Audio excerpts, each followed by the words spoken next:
नमस्कार। माली समाचार हिंदी में आपका स्वागत है। मैं दिनेश माली। महाराष्ट्र में सियासी हलचल, अमित शाह से मिले अजित पवार। आइए जानते हैं विस्तार से। महाराष्ट्र विधानसभा चुनाव से पहले राज्य में बैठकों का दौर जारी है। एक और महायुति से उप मुख्यमंत्री अजित पवार ने बुधवार को केंद्रीय मंत्री और भारतीय जनता पार्टी के वरिष्ठ नेता अमित शाह से मुंबई में मुलाकात की। दूसरी ओर विपक्षी गठबंधन महाविकास आघाड़ी में भी सीटों के बंटवारे को लेकर मंथन हो रहा है। दोनों ही दल जल्द से जल्द सीटों के बंटवारे को अंतिम रूप देने में लगे हैं। हालांकि बैठकों में क्या बात हुई, इस बारे में अभी कोई जानकारी नहीं है।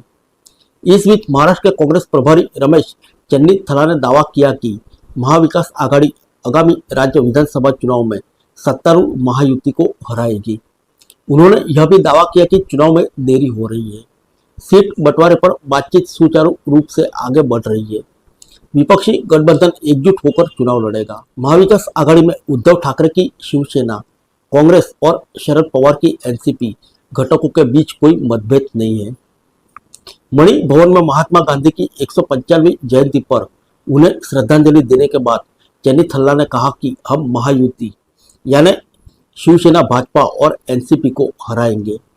सवाल यह है कि चुनाव कब होंगे। आइए जानते हैं शाह और अजित पवार की बैठक के बारे में। बता दें कि अमित शाह और अजित पवार की बैठक राष्ट्रवादी कांग्रेस पार्टी की महाराष्ट्र में सत्तारूढ़ महायुति गठबंधन में मौजूदगी और उनकी पार्टी की ओर से कुछ भाजपा नेताओं के मुस्लिम विरोधी प्रचार का विरोध करने को लेकर उपजे मतभेद की पृष्ठभूमि में हुई है। मुख्यमंत्री एकनाथ शिंदे के नेतृत्व वाली शिवसेना के नेता भी राष्ट्रीय कांग्रेस पार्टी को लेकर नुक्ताचीनी करते रहे। महायुति के तीनों सहयोगी दलों ने 288 संसदीय विधानसभा चुनाव के लिए सीटों के बंटवारे को अभी अंतिम रूप नहीं दिया, जिसके अगले महीने होने की उम्मीद है।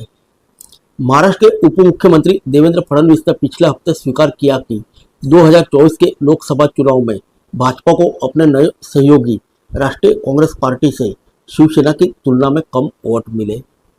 अजित पवार ने इससे पहले कहा था कि महायुति के सहयोगी दल एकजुट रहेंगे और वह विधानसभा चुनाव में गठबंधन की जीत सुनिश्चित करने के लिए काम करेंगे।